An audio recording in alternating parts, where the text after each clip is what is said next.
Europe's financial system has been thrown into chaos.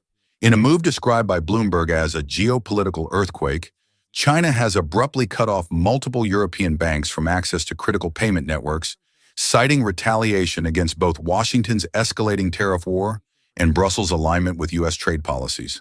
The shock came less than 48 hours after former President Donald Trump announced a $750 billion tariff package targeting Chinese exports, calling it the only way to stop Beijing's economic aggression.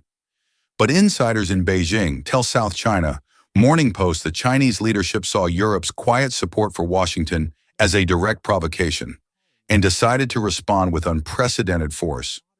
According to leaked documents from China's Ministry of Commerce, senior officials have been planning this financial counterstrike for weeks.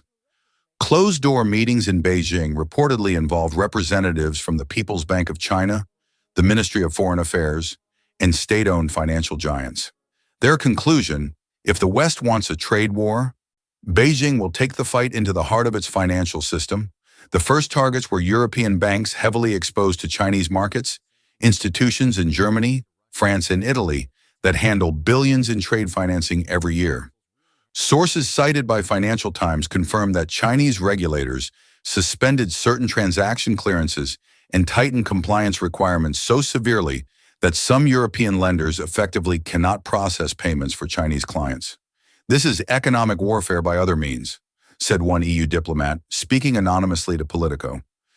Europe woke up to find its banks locked out of parts of the Chinese financial system, and now billions in trade deals hang in the balance. The scale of disruption is staggering. European manufacturers rely heavily on Chinese markets for everything from car parts to advanced electronics. With banking channels restricted, shipments are stalled at ports, exporters can't get paid, and supply chains across the continent are grinding to a halt. Meanwhile, in Washington, Trump doubled down on his tariffs, telling supporters in Ohio that Europe must choose between American freedom and Chinese tyranny. Analysts at the Brookings Institution say this rhetoric leaves Brussels trapped between two economic giants, punished by Beijing on one side, pressured by Washington on the other. Stock markets in Frankfurt, Paris, and Milan plunged on the news, wiping out over $250 billion in market value within hours. The euro fell sharply against the dollar, and yuan as traders feared a looming financial crisis. As one veteran banker told Reuters, "This isn't just about tariffs anymore. It's about weaponizing finance itself." And Europe is caught in the crossfire. The fallout from Beijing's sudden move reached Washington within hours, triggering panic inside the White House and Congress. According to Politico, senior officials from the Treasury Department, the U.S. Trade Representative's Office, and the State Department held a series of emergency calls with European leaders, urging them to stand firm against Beijing's economic coercion.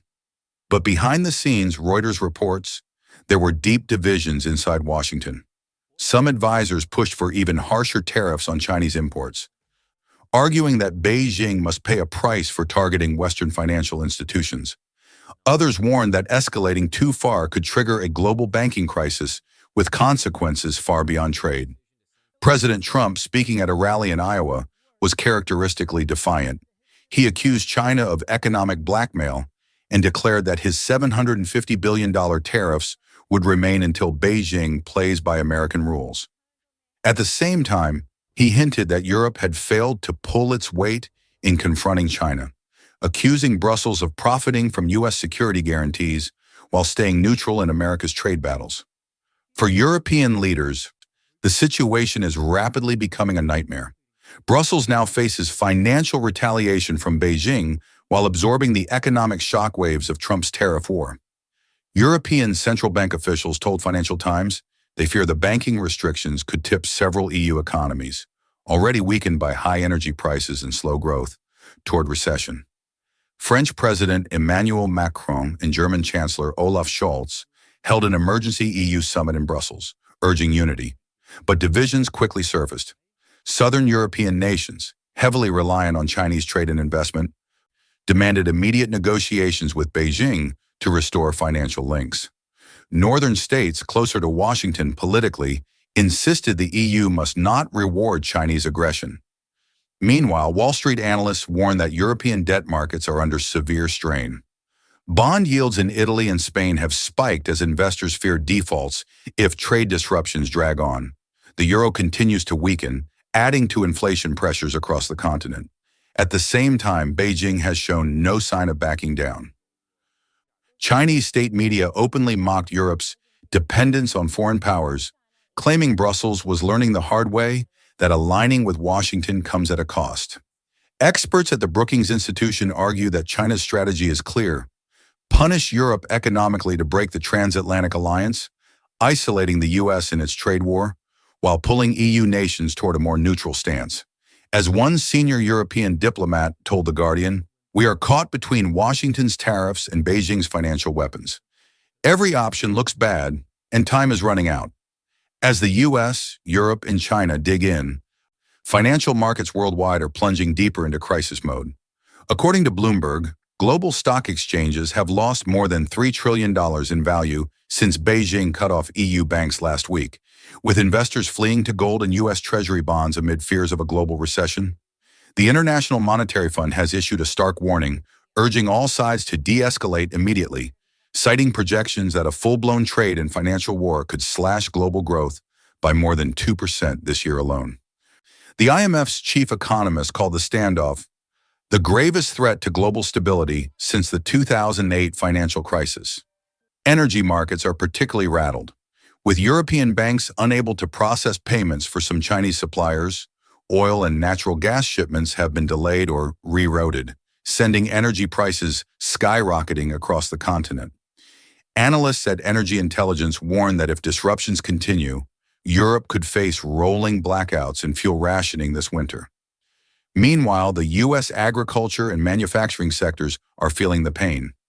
China, the world's largest importer of soybeans, corn, and industrial machinery, has slashed orders from American suppliers, leaving Midwest farmers and factory owners facing devastating losses. The American Farm Bureau Federation warned this week that family farms are on the front lines of a geopolitical war they did not start. In Europe, protests have erupted in Berlin, Paris, and Madrid as businesses demand urgent action to restore trade flows. Truckers, factory workers, and farmers have blocked highways, accusing EU leaders of allowing Washington and Beijing to drag Europe into a war that threatens millions of jobs. Diplomatic efforts, however, remain deadlocked. Sources told Financial Times that secret talks between EU and Chinese negotiators collapsed after Beijing demanded the EU publicly oppose Trump's tariffs as a condition for lifting banking restrictions, a demand Brussels refuses to meet for fear of fracturing its alliance with Washington. Experts at the Carnegie Endowment for International Peace warn that the world may now be entering a new economic Cold War, with rival trade blocs forming around Washington and Beijing. Supply chains that once spanned continents are rapidly splitting along geopolitical lines, threatening decades of globalization. As one senior analyst told The Guardian, this isn't just a trade dispute anymore. It's the birth of a divided world economy, one half tied to the dollar, the other to China's financial system. The era of global economic integration may be over. For now, the question haunting policymakers and markets alike is simple. Can anyone stop this spiral before it triggers a global depression?